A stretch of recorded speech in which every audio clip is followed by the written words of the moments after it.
Clara had grown used to the quiet. At 72, her small house in a forgotten corner of town held more memories than warmth.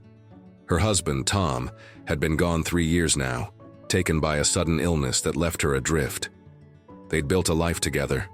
Simple, full of shared laughs over coffee, walks through the park, dreams of a garden they'd tend forever. Without him, the days stretched empty, the garden overgrown, the radio silent. She'd wake to the same routine. Tea, a glance at old photos, hours spent staring out the window at a world that seemed to have moved on. Friends had tried to help at first, but their visits slowed, their calls faded, and Clara didn't blame them. She didn't know how to bridge the gap herself. Grief wasn't loud for her. It was a weight, heavy and still, that made every step feel pointless. She wasn't sure who she was without Tom, wasn't sure she wanted to find out. One cold evening, as dusk settled over the cracked sidewalk, she heard a rustle near her porch. It wasn't much, just a scrape, but it pulled her from her chair. She opened the door, expecting nothing, and saw him, a cat, lean and scarred, his gray fur patchy, one ear torn. He crouched by the steps, eyes glinting with caution, like he'd learned the world wasn't kind. Clara froze. She'd never had pets, never thought she needed them. Tom had loved animals, always tossing scraps to strays, but Clara had kept her distance, unsure what to offer. This cat looked like he'd fought too many battles, his ribs sharp under his coat, his gaze daring her to turn away. She almost did.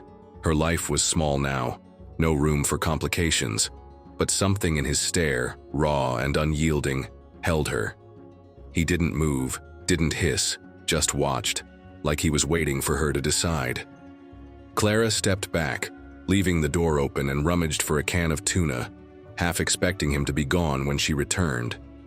He wasn't. She set the food down, keeping her distance, and he crept forward, slow, eating with a hunger that twisted her heart. She called him Patch, for the marks life had left on him, though she told herself it was temporary, just one meal. Morning came, and he was still there, curled on the porch, eyes tracking her through the window. Clara didn't know cats, didn't know trust, not anymore. Grief had carved her hollow, stolen the woman who used to laugh, who used to hope. She'd lost Tom, lost herself, and starting over seemed a betrayal of both. Yet Patch stayed, day after day, slipping closer. Onto the porch, then inside, his steps wary but sure. She'd talk to him sometimes, her voice rusty, about the weather, about Tom, about how empty the house felt. He'd blink, slow and steady, like he understood. Clara didn't believe in signs, didn't think life handed out chances. But this cat, scarred and stubborn, was here, and she couldn't look away. She didn't know how to care for him, didn't know if she could open her heart again. Fear whispered she'd fail, that she'd lose this too, prove she was, as broken as she felt. But Patch's quiet presence, his refusal to leave, nudged her forward. She decided to try, just for now, to feed him, let him stay, see what happened. It wasn't a plan, wasn't healing, just a choice to show up for something still fighting to live. She had no idea that choice would bring her back to herself. If Clara's loneliness and Patch's stubborn spark tugged at you, if you've ever felt lost steal your light, hit the like button now. It's a nod to everyone holding on, just like Clara's starting to. Subscribe to join a community that believes in healing, where stories like this remind us there's always a reason to try. Stay with us to see how a cat changes everything. You won't want to miss it. What's brought you comfort in a tough time? Share in the comments. Clara's house felt less hollow with Patch around. The scarred cat had claimed a corner of her porch, then her living room, his gray form a quiet presence that didn't demand but simply was. Grief still wrapped her tight, Tom's absence a shadow in every chair, every unsaid word. 3 years hadn't dulled the ache of losing him, the man who'd made her laugh, who'd planned a garden they'd never finish. She'd stopped living, really, just moved through days like a ghost, her world shrinking to teacups and old photos. But Patch needed her, and that stirred something she'd thought was gone. She'd started small, leaving water out, then scraps, watching him eat with a hunger that mirrored her own. Emptiness. He'd linger closer each day, slipping through the door she left cracked, his torn ear twitching at every sound. Clara learned his ways, how he'd freeze at loud noises, how his eyes softened when she spoke. She'd talk about nothing at first, the price of bread, the rain. But soon it was Tom. How she missed his whistle, how she didn't know who she was without him. Patch would settle nearby, blinking slow, like he carried her words without judgment. She found herself tidying up, clearing, dust from shelves to make space for him, as if his presence deserved better than neglect. Clara bought a proper cat bowl, then a bed he mostly ignored, preferring her couch. She'd catch herself smiling when he batted a stray thread, his scars forgotten in play. It wasn't joy, not yet, but it was something. Life, maybe, creeping back in. She'd read about cats online, learning to check his wounds, to offer food he'd trust. His trust grew, too. He'd let her stroke his back, his purr a rumble she felt. In her bones. That trust scared her. She'd loved Tom, given him everything, and lost it all. Opening her heart again, even to a cat, felt like tempting fate. Doubt whispered she'd fail, Patch would leave, or worse, and she'd be back in the dark, alone. One morning, a neighbor stopped by, an old friend of Tom's, and saw Patch sprawled on the rug. She laughed, saying Clara had a new man in her life, but her tone sharpened, warning cats were trouble, that strays never stayed.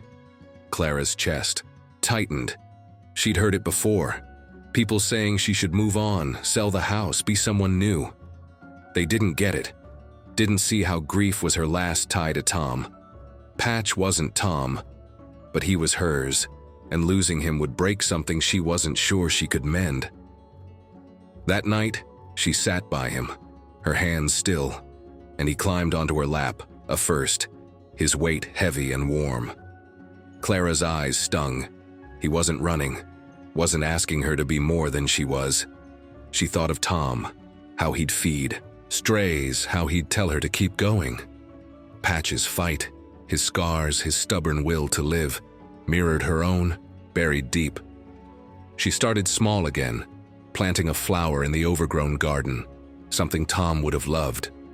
Patch watched, batting at the dirt, and Clara laughed, a sound she barely knew. The neighbor's words lingered, but Patch's purr drowned them out. She wasn't ready to let go of grief, didn't know if she ever would, but she was ready to try, to care, to let this cat in. She'd take him to a vet soon, make sure his scars weren't hiding worse. Each step felt risky, trust always did, but Patch stayed, curling up closer each night, his breath a rhythm she could lean into. The house wasn't full, wasn't healed, but it was theirs, and that was enough for now. Clara's days had found a rhythm with Patch, the scarred cat who'd claimed her home as his own. His purrs filled the silence where grief had lived, a quiet balm for the loss of Tom, her husband, whose absence still lingered in every corner. She'd tended Patch's wounds, fed him, watched him grow stronger, his gray fur filling out, his torn ear less a mark of pain. Clara had changed too, small steps, like planting flowers, dusting shelves, letting herself laugh when he chased a sunbeam. But grief wasn't gone. It was a tide, pulling her back when she thought she'd moved forward. She'd loved Tom completely, built a world with him, and letting Patch in felt like loosening her grip on that past. Trust was fragile. She feared losing him, feared proving she couldn't hold on to anything. Patch belonged with her now, but part of her wondered if he'd leave, like strays do, leaving her emptier than before. One sunny morning, she let him explore the yard, his steps bold but close, always circling back. She'd started opening the windows, airing out the house when a knock came. Her neighbor, the one who'd scoffed at Patch, holding a flyer for a community fair. She'd seen Patch playing, heard Clara humming, and said the town could use some life like that, maybe even a pet contest. Clara brushed it off, uneasy. Crowds weren't her thing, not since Tom's funeral. when pitying eyes had burned. But the neighbor pressed, saying Patch was special, that Clara's care had made him shine. Later, Clara found Patch sprawled on the couch, his ease tugging at her. She didn't want attention, didn't want to risk judgment, but his trust made her wonder. What if she showed up just this once? Against her instincts, she agreed, signing up for the fair, her hands shaking as she wrote Patch's name. The day came and Clara's nerves hummed, the fair buzzing with voices, colors, life she'd forgotten. She carried Patch in a borrowed carrier, expecting him to shrink from the noise, but he sat tall, eyes bright, drawing stares. People stopped, charmed by his scars, his calm, asking Clara how she'd saved him. She stumbled at first, unused to being seen, but their warmth loosened her words. She told Patch's story, his hunger, his fight, how he'd stayed, and felt Tom's shadow soften like he'd be proud. Then came the twist. Patch stole the show. During the contest, he leapt from the carrier, not to flee but to play, chasing a ribbon across the stage, his grace turning heads. The crowd laughed, clapped, phones flashing, and a local shelter volunteer approached, amazed.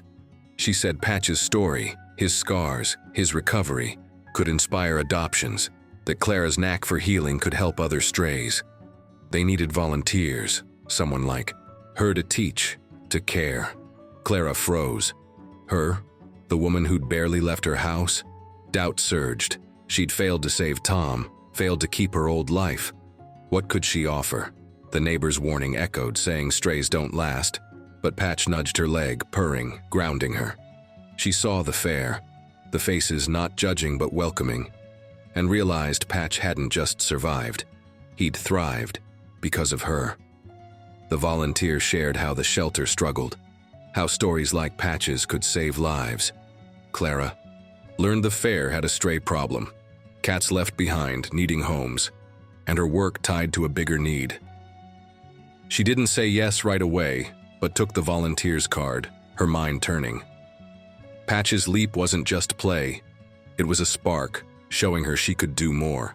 That night she sat with him, his warmth steady against her. The fair had changed something. People knew her now, smiled when they passed. She'd faced the world, and it hadn't broken her. Patch's trust, his scars worn like badges, showed. Her she could trust too, not to erase Tom, but to carry him forward. Clara tucked the card away, not promising, but open. She wasn't whole, wasn't fearless, but she was here, and Patch's purr told her that was enough. The fair wasn't the end. It was a door, one she might walk through with a cat by her side toward a life she hadn't dared imagine. Clara's house hummed with a warmth it hadn't known in years. Patch, the scarred cat who'd wandered onto her porch, was no longer a guest. He was family. His gray fur soft under her hands, his purr a steady pulse in the quiet moments. The fair had been a turning point, Patch's playful leap sparking a connection Clara hadn't sought but couldn't deny. Grief still lingered, Tom's memory woven into the walls, the garden, the life they'd planned. But it wasn't a cage anymore. Clara had spent 3 years lost, her heart tethered to what was gone, believing she'd never find herself again. Patch had changed that, his stubborn trust showing her she could hold on to love without letting go of the past. She joined the shelter, hesitant at first, expecting to fumble, to be the old woman out of place. But she hadn't. She'd started small, feeding strays, cleaning kennels, her hands learning the work as Patch had taught her to care. The volunteers leaned on her, valued her knack for soothing the wary ones, the cats nobody else could reach. They joked that Patch had trained her well, and Clara would smile, a real smile, not the kind she'd faked for years. The shelter named a corner after him, Patch's place, a nook for the scrappiest strays, and Clara felt a pride she hadn't known since Tom's garden bloomed. Her world grew beyond the house. Neighbors stopped by now, not with pity, but with stories, asking about Patch, bringing treats. She'd walk to the park, Patch on a leash at first, then free to prowl nearby, his confidence a mirror of her own. People knew her name, waved from porches, invited her to coffee. She didn't always go. Crowds, Still felt heavy sometimes, but she'd nod, say maybe and mean it. The garden flourished again, flowers spilling over paths she'd cleared. Patch napping in the shade as she worked. She'd talk to Tom there, not with tears but with quiet thanks, feeling him in the breeze, in the life she was rebuilding. The shelter threw an adoption day, and Clara helped organize it, her voice steady as she shared Patch's story, his scars, his hunger, how he'd chosen her. People listened, moved, adopting cats they might have overlooked. A girl, shy and small, picked a kitten with a limp, saying Clara's words made her believe it could be okay. Clara's throat tightened. She hadn't known her story could do that, could ripple out. The fair's buzz hadn't faded. The town shared Patch's tale online, calling it a lesson in second chances. A local shop sold cards with his silhouette, raising money for strays. And Clara let it happen, not for fame, but for the cat still waiting. She'd learned the shelter was stretched. Thin, too many animals, too little space, and her work tied to a need bigger than her own. She'd sit with Patch at night, his weight grounding her, and think of the woman she'd been, closed off, certain she'd lost her chance to live. He'd change that, not by erasing grief, but by showing her it could coexist with love. She'd started baking again, Tom's old recipes, leaving muffins for volunteers, her kitchen alive with scent and purpose. One evening, a letter came from the shelter, a thank you, signed by families who'd adopted, saying Clara and Patch had shown them healing was possible. She pinned it above her sink, next to Tom's photo, not to replace him, but to honor what they'd both loved, giving broken things a chance. The town held a cleanup, planting trees by the park, and Clara went, Patch trailing her, drawing smiles from kids who'd heard his story. She didn't feel old, didn't feel small. She felt part of it, woven into a place she'd thought had forgotten her. Grief hadn't left. It was a thread, not a chain. Part of her, but not all. Patch stretched beside her now, his scars faded, his eyes clear. She'd thank him, a soft word as he yawned, for choosing her porch, for staying when she wasn't sure she could. The house glowed at dusk, windows open, flowers spilling color. Clara wasn't whole, nobody ever is, but she was here, loving, living, with a cat who'd found his home and helped her find hers. She looked out, Patch's purr steady, and knew this wasn't the end. It was a beginning, one she'd walk with him toward days she wanted to meet, carrying Tom's memory and Patch's strength, ready for whatever came next. Clara and Patch's story proves that love can bloom even in the quietest hearts. If their journey from loss to belonging warmed you, hit the like button. It's a salute to everyone finding home again, just like Clara did. Subscribe to join a community that cherishes these bonds, where stories of healing shine bright. Share this video with someone who needs a spark. Let's spread this warmth together. What's a small moment that brought you back to life? Share in the comments.